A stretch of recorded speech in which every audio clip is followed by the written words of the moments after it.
कौन आदमी अभय हो सकता है?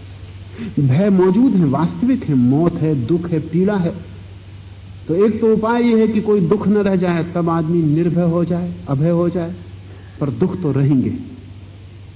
कोई दुनिया का विज्ञान आदमी को दुख से मुक्त नहीं कर सकता। एक दुख को बदल के दूसरे दुख में ही डाल सकता है। कोई स्थिति नहीं हो सकती जमीन पर जब कोई दुख ना हो। 5000 साल का अनुभव है।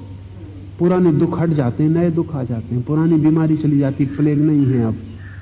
बहुत से मुल्कों से मलेरिया विदा हो गया, प्लेग खो गई, काला बुखार नहीं रहा, लेकिन क्या फर्क पड़ता है, उससे भी भयंकर बीमारियां मौजूद हो गई। आदमी सुख में नहीं हो सकता, अकेले सुख में नहीं हो सकता। दुख सुख के साथ जुड़ा है। तो हम अगर सुख का इंतजाम करते हैं, उतना ही दुख का इंतजाम उसके साथ ही हो जाता है। तो महावीर कहते हैं कि दुख से मुक्त होने की कोशिश एक ही अर्थ रखती है कि मेरी चेतना दुख और सुख से पृथक हो जाए, और कोई उपाय नहीं। विज्ञान मनुष्य को आनंद में नहीं उतार सकता, बड़े सुख में ले जा सकता है, लेकिन साथ ही बड़े दुख में भी ले जाए। इसलिए जितना विज्ञान सुविधा जुटाता है, उतने आदमी को असुविधा का अनुभव होने लगता है। एक आदमी धूप में दिन भर काम करता है, उसे धूप का दुख निरंतर अनुभव से कम हो जाता है।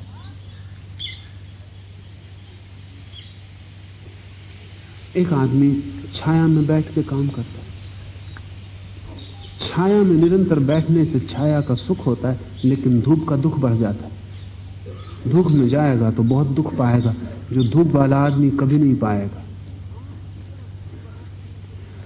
आप जितना सुख बढ़ाते हैं, उसके साथ ही दुख की क्षमता बढ़ती जाती है, क्योंकि सुख के साथ ही साथ आप डेलिकेट होते जाते हैं, नाजुक होते जाते हैं। जितने नाजुक होते हैं, उतना रेसिस्टेंस कम हो जाता है, प्रतिरोध कम हो जाता है।